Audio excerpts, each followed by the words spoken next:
ലോകമുറ്റുനോക്കിയ America Iran ചർച്ച പരാജയപ്പെട്ടു. പാകിസ്ഥാന്റെ മധ്യസ്ഥതയിൽ 21 മണിക്കൂറിലേറെ നീണ്ട മാരത്തൺ ചർച്ചകളാണ് പരാജയപ്പെട്ടത്.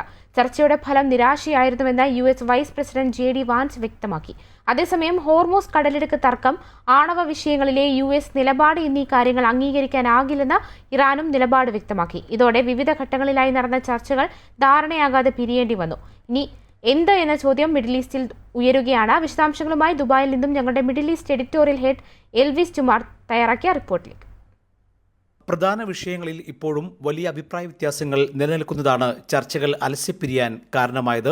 അതിൽ ആണവായുധങ്ങൾക്കെതിരെ ഇറാന്റെ ഭാഗത്തുനിന്ന് കൃത്യമായ ഉറപ്പുകളൊന്നും ലഭിച്ചിട്ടില്ലെന്ന് US vice president JD Vance ചർച്ചകൾക്ക് ശേഷം നിലപാട് വ്യക്തമാക്കിയിരുന്നു. അതിനാലാണ് കരാറുകളൊന്നുമില്ലാതെ നിരാശരായി മടങ്ങിയതെന്ന് US സംഘം പറയുന്നു. അതേസമയം ഹോർമൂസ് കടലിടുക്ക് വിഷയം, ആണവ വിഷയങ്ങളിലെ US നിലപാട് എന്നിവ അംഗീകരിക്കാനാവില്ലെന്ന് ഇറാനും വ്യക്തമാക്കുന്നു. അമേരിക്കയുടെ കടുത്ത നിലപാടുകളാണ് ഇത്തരത്തിൽ ചർച്ച പരാജയപ്പെടാൻ കാരണമെന്നും ഇറാൻ ആവർത്തിച്ചു പറഞ്ഞു. ഇതോടെ 21 മണിക്കൂർ നീണ്ട അമേരിക്ക ഇറാൻ മാരത്തൺ ചർച്ച പൂർണ്ണമായും പരാജയപ്പെട്ടതെന്ന് നമുക്ക് പറയാം. അഭിപ്രായ വ്യത്യാസങ്ങൾ നിലനിൽക്കുന്നുണ്ടെങ്കിലും ചർച്ചകൾ തുടരുമെന്ന് ഇരുകൂട്ടരും പറയുന്നുണ്ടെങ്കിലും ഇത് എപ്പോൾ പുനരാരംഭിക്കുമെന്ന് വ്യക്തമല്ല. ഞായറാഴ്ചയും ചർച്ചകൾ തുടരുമെന്ന് ഇറാന്റെ സ്റ്റേറ്റ് TV റിപ്പോർട്ടിൽ പറയുന്നുണ്ട്. എന്തായാലും അമേരിക്കയും ഇറാനും തമ്മിൽ 2 ആഴ്ചത്തെ വെടിനിർത്തൽ കരാർ നിലവിലുണ്ട്. അത് അതുപോലെ തന്നെ തുടരുമോ എന്നാണ് എല്ലാവരും ഉറ്റുനോക്കുന്നത്. ട്രംപിൻ്റെയും ഇസ്രായേലിൻ്റെയും നിലപാട് ഇതിൽ വളരെ നിർണായകമാണ്.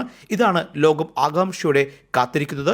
ഇതിൽ ഗൾഫ് ഉൾപ്പെടെയുള്ള മിഡിൽ ഈസ്റ്റിൻ്റെ ഭാവി നിർണ്ണയിക്കുന്നത് ഇത്തരം സുപ്രധാന വിഷയങ്ങളാണ്.